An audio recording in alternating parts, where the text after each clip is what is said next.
It's time to get some SportSense. You're gonna get some SportSense. You better get ready for SportSense. SportSense. Welcome back to SportSense. This is the show for sports noobs and people who don't care to keep up with sports, but kind of want to know just enough to get the memes. I'm Cooper Epps, an art director in the ad industry. And as always, I'm here with my dad, James Epps. Hey, Hey, Dad. You are a lifelong sports nut, according to my script, helping me learn just enough about sports to survive each week. How's it going? How you doing over there? Good. I always like interrupting you during your opening. I know. I leave you little gaps, and you like to shoot those gaps. I gotta keep it tight. Just blurt it all out. I like to fill the gaps. Well, you raised us to fill every moment of conversation, pretty much. And I didn't mean to do that, but it's a natural, obviously. It might have been just kind of like fighting over food at the dinner table. I mean, with six of us kids, it was kind of had to fight for any territory. And it's just gotten worse. We have six with all the spouses, grandkids, 6 kids, and soon to have 13 grandchildren. There's not a lot of gaps to get in there. But that's okay. Does that get our family in the 30s now? No. So you got so you think you got 6 kids plus 6, that's 12, plus me and mom's 14, 27 plus 13 kids. Okay, yeah, we're 27. We're on the verge. Getting closer. Yeah, I bet we'll break 30 before it's all over. Probably so. We've still got there's still some room for growth. We'll see what Macy and I are in the mood for after this first baby. Yep. So in the mood is an interesting phrase for this. Oh yeah, I didn't sure. Yeah, I guess both. Yes. It all applies, but are we in the mood for more kids? Yeah. Right. Well, if you're blessed, I always said one at a time is a great way to go. One at a time. All right. Well, I'm super excited to be back. And if for those who are watching on YouTube, you might notice I'm wearing my Hurricanes jersey today. And that is because today we have the beautiful, rare, incredible opportunity to talk about hockey in a relevant current event kind of way. Okay, this isn't a contrived hockey episode. There was some big hockey news this week that was very memed. It was very much in the press and the news, and there's a whole story behind that. And we want to specifically talk about hockey fighting. As I'm sure if you've seen the news, it was all about the Canada and U.S. hockey matchup. Sorry, I'm setting this up roughly, but let's rewind. So you're doing good, yeah. But let's rewind too about you and I call it jersey, but what do the purists call what you're wearing? A sweater, yes. So if it shows that I've never gotten used to that per se, but boy, you get around a hockey person. Yes, I'm wearing my Hurricane sweater today. Let's set the stage for what was going on this past week that was so newsworthy. If you hadn't heard, there is something going on right now called the Four Nations Face-Off, and it's basically replacing for this year the NHL All-Star Game. Let's come back to that note about the All-Star Game because I don't really even know what that was ever for. I never watched them or anything. So let's come back to that. But this Four Nations Face-Off, basically it features Canada, Finland, Sweden, and the USA. And I believe that's just because that's where most NHL players come from. NHL is a unique league that we enjoy in America because it is so diverse as far as nationalities go. Anyways, NHL players from each of those countries make up those teams. And they're playing in what's called a round robin setup, that's just what I read on Wikipedia, Dad. I was going to ask you if you knew what that meant. Yeah, it's like any kind of tournament structure where you play your first game and then you rotate a round. I mean, you go around and around, and each team will play the other at least once. And at the conclusion of that, the top two with the most points will face off and go after it for the prestigious award of whatever, the Four Nations winner, I guess. Face off, yeah.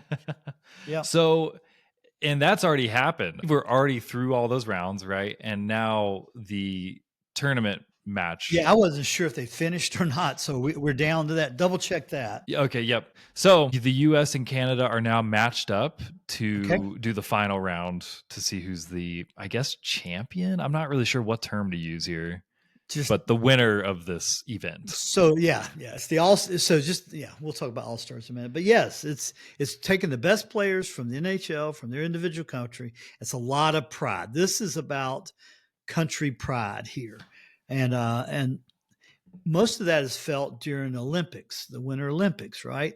They take the best players from their teams and they compete. So you get a lot of that action. But this is short and intense, kind of like the Olympics, and it's the first time ever happening. I think that's important to note. This is the very first time they've ever done this. I wasn't sure about that. And we are mid-season of the hockey season. So it's really the hockey. So everybody that's not on their team, the best teams, there's some that aren't on there, right? And they're getting a nice long break. But the guys, that shows you how committed they are to rep their own country, because they could maybe choose not to play if they were chosen to heal up or get rested. Yeah, save their bodies during this break. Yeah. So it's all about country pride here, nationalism. It's exciting. Well, that leads perfectly into our story here. That was such a good segue into what happened with the US and Canada in their matchup. So if you haven't seen the memes or the headlines, basically what happened is that the game started apparently within the first 9 seconds. As soon as the puck dropped, like 3 fights broke out. Everybody just started fighting instantly. And there was one in particular that was a pretty brutal punches to the head kind of BRAWL. Like people were getting hurt as much as hockey players can get hurt, because they definitely know how to take a hit. But yeah, Dad, I was wondering, since you're pretty politically savvy and I don't know, you keep up on that stuff a lot more than I do. So what was it other than just national pride or whatever? Right. What was it that was contributing so much to the tension leading up to this game that made it erupt so violently right from the get-go? Yeah. So the impetus, what started it before the game even started, it's just currently our political. Canada has always been our number one friend and ally, and they've we've just been great partners. Really great partners over many years. As presidents come and go, and the administrations come and go in the U.S., as prime ministers come and go in Canada, you definitely, some of them line up better than others.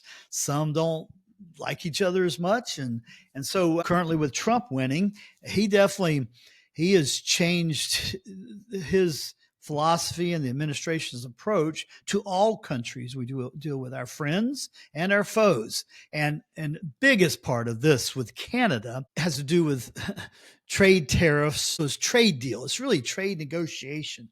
Well, he went after it quickly. Now, the way Trump tends to negotiate is to really get the other side so worked up they can't think straight. And I think he's done that in Canada, because he came out with calling Canada U.S.'s 51st state.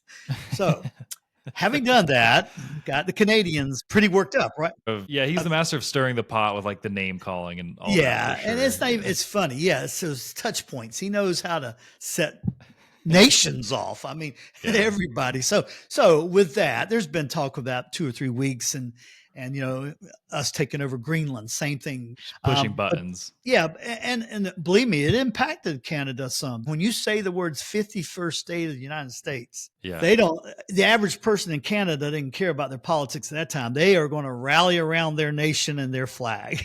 I mean, wouldn't you? I mean, I would. Canadians have a lot of pride, and with good reason. So anyway, so that's what happened. So at the beginning of this, U.S. plays Canada on Canadian ice. They'll play each other's national anthems.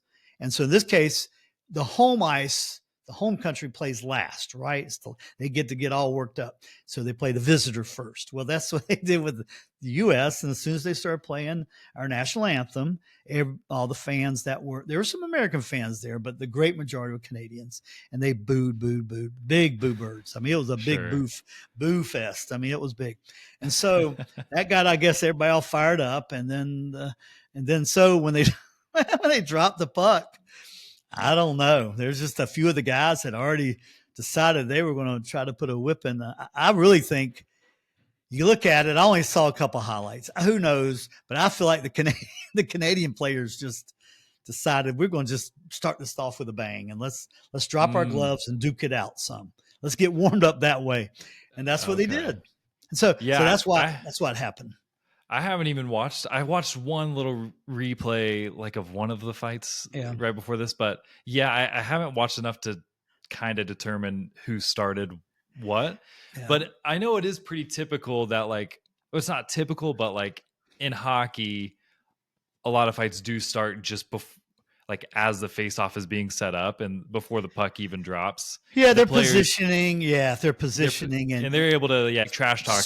Smack talk right to each other before the puck even drops. Since I've heard they will sometimes make an agreement to like, okay, gloves off once the puck drops or whatever. Like I'm sure. I mean, they do, and they get in there when they're trying to get position. A lot of times you'll see the refs are looking for it, but the back tip of a stick the guy's holding, all of a sudden it pops them in the back of the head a little bit.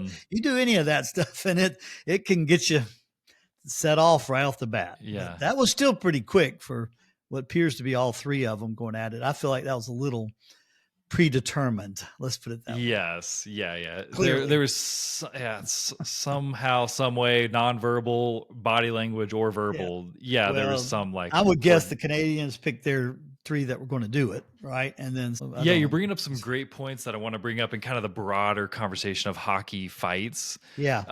But that was basically the story about Canada and the U.S.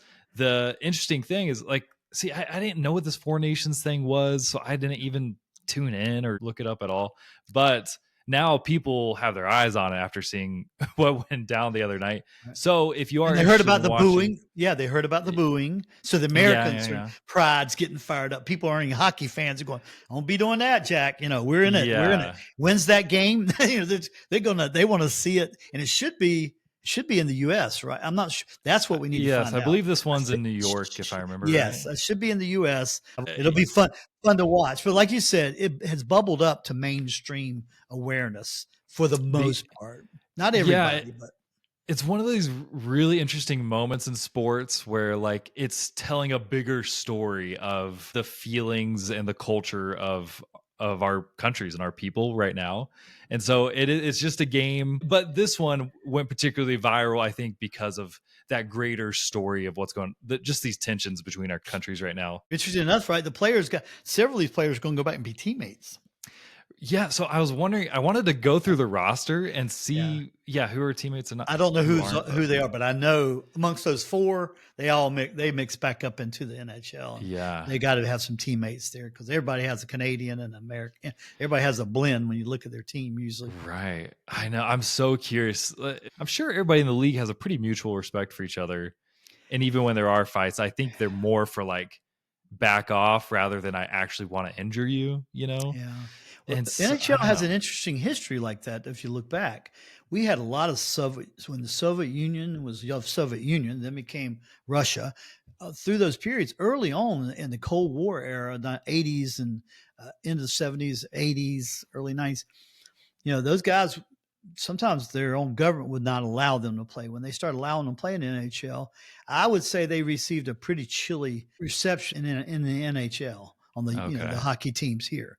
But they were some of the greatest players in the world, too. Yeah, well, let's talk about just hockey fighting in general now. I did a little homework, and it sounds like maybe you've got some stuff, too. I'm sure listeners will be wondering, why is fighting allowed in hockey? Like, it's completely illegal and penalized in every other sport. I think literally every other sport. I can't think of another one that allow besides like UFC or whatever, obviously. But that's like a fighting specific sport. But baseball, basketball, football, there's some pretty serious soccer suspensions, penalties, fines. It's really heavy generally if you start fighting. So I guess the earliest days of hockey that was professional was in Canada. It started about 1890, so you're in the 1800s, and NHL was not formed and did not start playing until 1917. But interesting enough, from the get-go, the first documented fight was in that first season in Canada in 1890. Just some hotheads going at it. Yeah, and in the NHL from 1917, from the beginning, fighting was part of the sport. Now, maybe what you have looked up, only a couple things I saw, and I just kind of laughed at a couple. Uh, it's such a especially early in its development, it was definitely a more physical rather than finesse sport. So Mm. it was more bruiser and brawling by nature of the sport, the guys playing. So it's like who can So shove each other around harder on the ice? so think about a check into the wall. You know, they wanted to Yeah. kill you. So think of football, NFL football in the 50s and 60s when they were allowed the linebacker, some of these guys with no teeth were coming in and taking the heads off the quarterback, right? And this wasn't a Oh man. penalty. So Yeah. kind of think about how brutal that was compared to, physical, compared to how football has kind of been softened up or more protections, I guess, a little bit. So sport, It's you're still saying sport- violent. Yeah, you're saying sports have generally evolved from like a primitive who can beat each other up better to these days it's more about technical ability and Yeah, especially in strategy and the skill. two physical. When I think of NFL and hockey, both can be very violent. Yeah. You look at the speed of these size of these men and the collisions that they could, that they take out on each other. So I just think it. So a couple of things that I read too that said, well, it helps keep overall tensions down when just two guys break out, and it kind of lets everybody simmer back down, bring the intensity back down a little bit, and let those two guys kind of duke it out. And they usually, as you watch them, the refs start circling them and they clear out the sticks and they make sure nobody else gets involved. And then as soon as the guys get tired, or as soon as they lock up such or go to their knees, all of a sudden you'll see the refs pile on them and split them up. But it's just, here's what I've determined. I believe, looking at the history and my age, going back to the late 60s would be the earliest time I ever saw hockey. And that was probably only once a year or during the Olympics, right? When I was real young. But it was part of it's just part of the DNA from when it started. These are such rough, mean guys in general that played hockey. I mean, they prided themselves being tougher than any other athlete that played any game anywhere.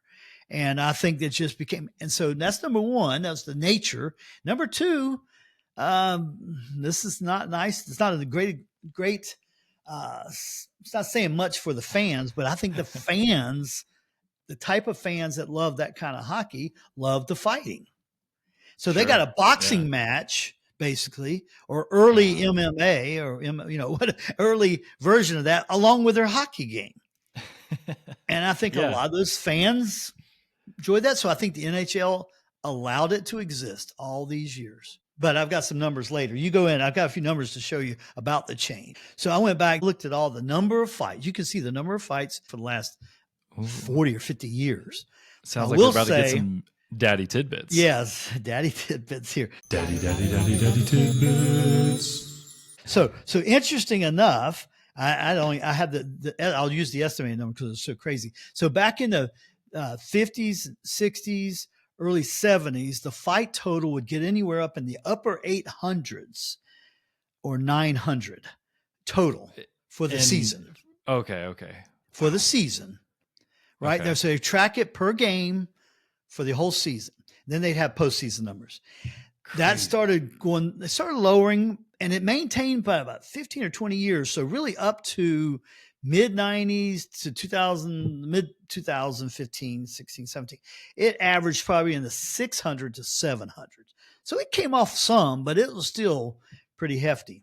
Now, two things have happened by what I read and what I believe to be just from observing. The game has changed some to, remember I said it was all brutal. Now there is a finesse. There is the speed and agility and finesse for some of these players who are more of the offensive players, right? They're the scorers.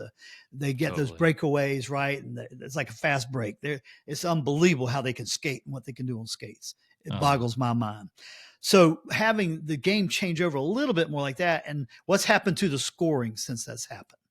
Gone up, I imagine. Yeah, right? yeah. Average goals per game has gone up. Okay. And for the newer hockey fans, meaning the last 5, 10, 15, 20, 25 years, They like some offense. Yeah. They got tired of the 1-0 hockey games. Oh, okay. So it was Like really, it used to be that low.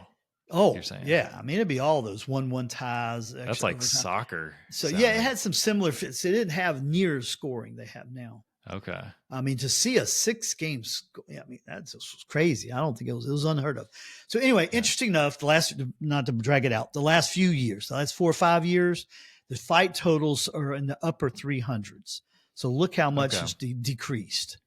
Yeah. So the NHL, by design, the leadership of the NHL, the commissioner, they have tried to tone it down, but they sure have not eliminated. You can eliminate it. You can eliminate it and say, you drop your gloves, you fight, you're out this many games the first time, this many games the second time. You're suspended for the season, you lose all your salary. You can start. They can start. So clearly they're still okay with a modest amount of fights. Yeah, it's still here because it is entertainment. The players are willing to do it. And yeah, like if you were to take it away, people would be totally upset if they took it out for sure. Yeah. And I mean, for like just a couple games I went to in Utah with friends this season. Yeah, when there was any level of fight, everybody like perked up. Oh yeah, here we go. So like people like it, let's admit. And that's actually something I wanted to get into. And let's just talk ethics, I guess. Like, why do we allow fighting between humans? We brought up Michael Vick a month or so ago, and we're joking about how he's reformed from his dog fighting or whatever. And I was kind of poking fun about that. But like, it is funny how like he was incriminated for dog fighting, and we're all like, wow, worst human ever, Satan incarnate. Right, exactly. But of course I don't condone dog fighting, and I like dogs more than humans, I think. But I guess I'm just saying, why are we okay with and even excited at the idea of seeing humans fight? There's something innate about, and okay, just so you know my position on this, I'll give you my feelings on that. I liked Olympic boxing growing up, right? But because boxing especially the lighter weights, was so much more technical. It was not beat their brains out. Generally, it was how many punches landed, where body blows. It was counted by points. It was very technical. It was only the heavyweights that generally try to beat, kind of beating their brains in, and who could knock each other out. Yeah. And so there's so much more to the sport, and it still is, and those lighter weights, by the way, in real boxing. So I have not ever watched. You might surprise me. I cannot stand the brutality of what I've seen in these little bit of highlights from, was it MMA and all the different versions. UFC. It's not, I don't like it, much less see women beat each other's brains out. But men, I mean, I marvel at their conditioning. I marvel at what they can do, but I personally don't like it at all. So fighting in hockey does not interest me. It's because I don't like what you're just saying. I personally don't like it, but there's definitely some people that I don't know why. It's something in their nature. I don't know. They're just I don't know. Yeah. I don't have an answer other than I know I don't like it. It makes me feel very uncomfortable, even though I accept it's part of the sport, whatever. But it's not something you talked about. You could tell how energy lifted, like in the arena when people when they drop their gloves. Yeah, that's when I would be. Where's my soda? Where's my popcorn? Let me get my, because I don't want to see them. Bathroom break. It's not what I'm into. But so all I can say, there's something in the inner nature of some people who like to see, because obviously how massive is MMA and UFC? I mean, it's multi-billion dollars industry. So for sure, there must be a bunch of people. And look, the Rocky movies and Creed movies are some of my favorite movies of all time. Yeah, I know, me too. But again, I think that's that boxing. But the only movie I ever saw was what y'all talked about. Remember the one, the brothers? With the UFC what's it called? It's one of my favorites. What the heck is it called? I mean, you're my movie man. Warrior. Warrior I with like Tom Hardy. But like even Mom said, even though it was a movie, watching it, it's just too. The movie looked even too violent. For sure. Yeah, and I've been to some fight nights with friends when their dad bought the pay-per-view or whatever, and I watched. They'll have like I don't know, 6 or 7 or however many fights in a night. Like you said, women, men, different weight classes. and they're all equally just brutal. There's always blood on the mat at some point during the fight. Yeah, it's funny because I do enjoy. I admit I think it's entertaining, but at the same time, I do. It's like eating octopus. I was talking to Macy about this the other day. I love octopus, like flavor wise, maybe my favorite meat ever. But I'm also emotionally conflicted about it because they do seem like really intelligent creatures and just really beautiful and stuff. So same thing where it's like I sure I'm very entertained by UFC, but then when I actually think about it for a second, I'm like, yeah, maybe I don't know how I feel about Yeah. this. Yeah. And it's a So close, I mean, you know how I love football, but believe me, I love the changes they made to try to protect the head. From yeah, the neck down, I'm sorry. I know there's been spinal injuries, this and that, but I love what they're trying to do to protect the head some. And I guess that's what I see with the fighting, having, you know, our family history and the head injury.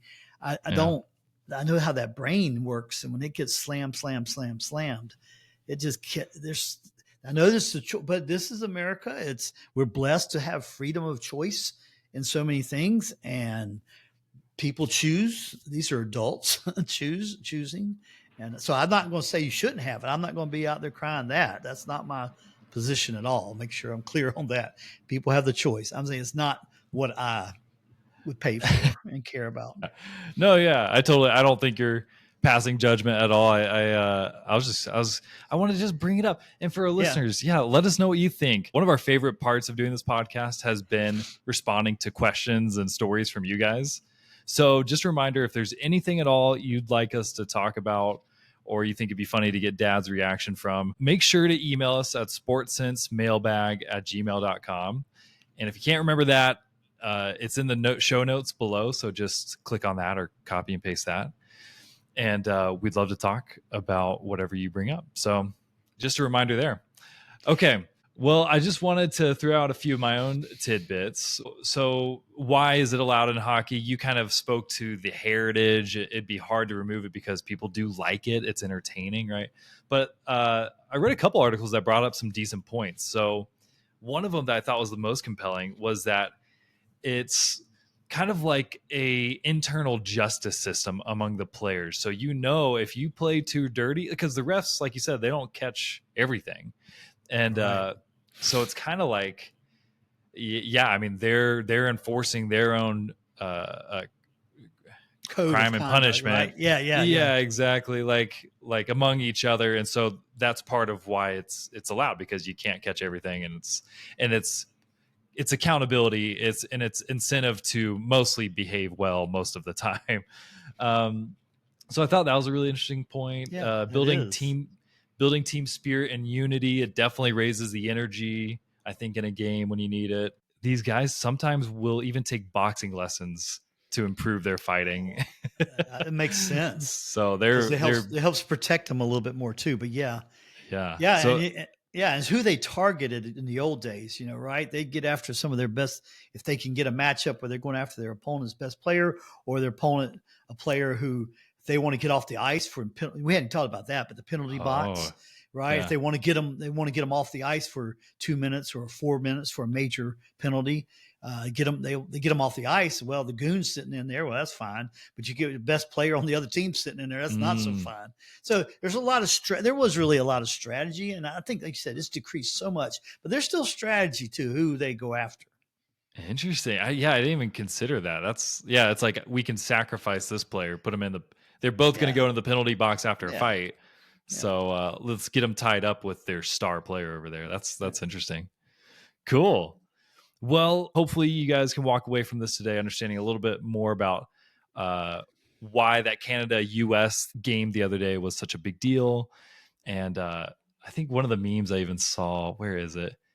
Oh yeah, I was seeing what you thought about this, Dad.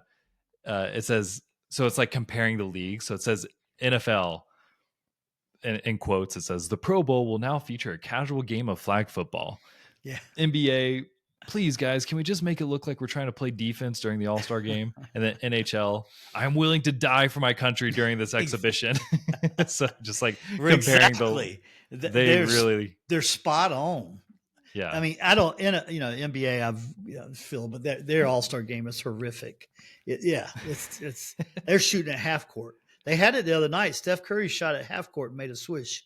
Made Holy a basket. cow. He pulled up and just shot it from half court. So Wow. they have their own crazy. And yeah, Pro Bowl's after the season. It's not mid-season. Baseball, hockey, basketball are all mid-season all-star. It's a break. Interesting. Fans generally vote all your all-stars in.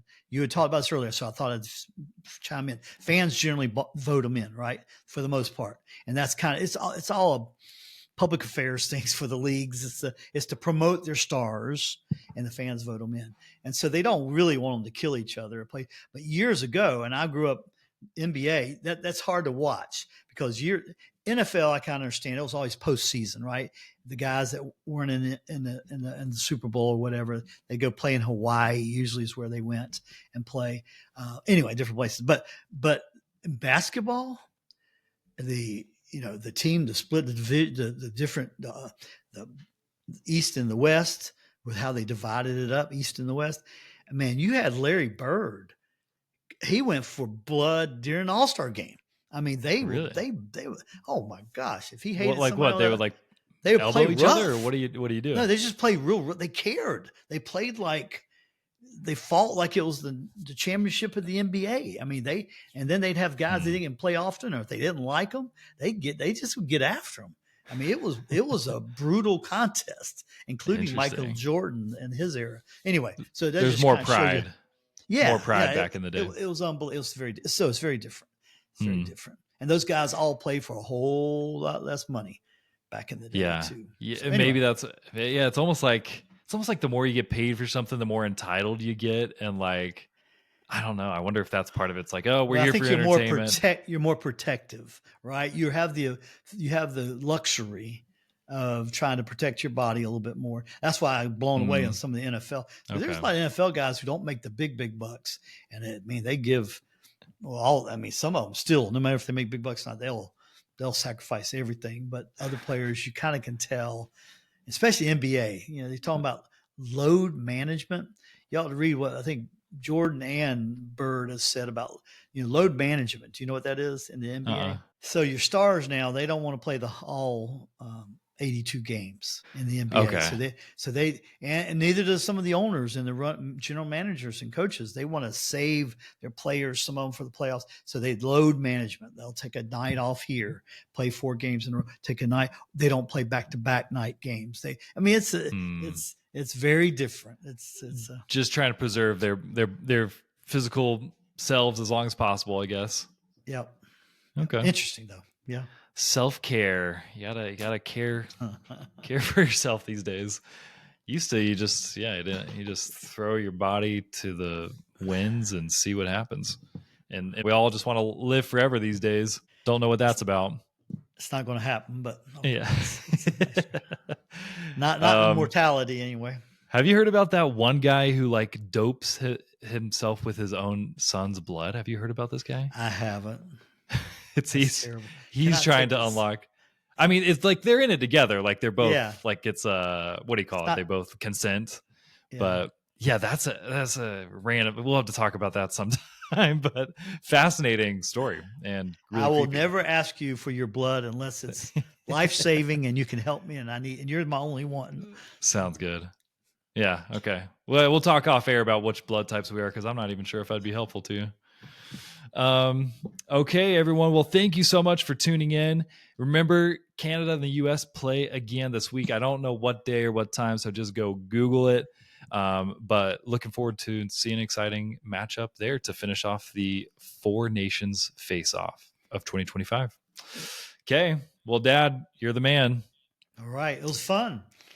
Thanks so much. I started remembering things from hockey I hadn't thought of forever. Oh, I will close with the hockey, though. You guys in Utah, they ought to become fans. They're getting ready. So how many years to the Winter Olympics are coming?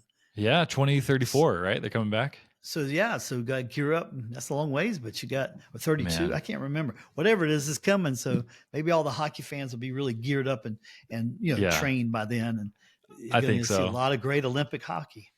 It'll be good. Once we get our Outlaws or Mammoth or whatever going on, I think it's going to be great. I think people will get into it. And this seems like a prime place to have an NHL franchise. So I'm excited. But sounds good, buddy. All right, Dad. Well, let's sign off. All right. Thanks. See you Coop. later. See you, Coop. SportSense.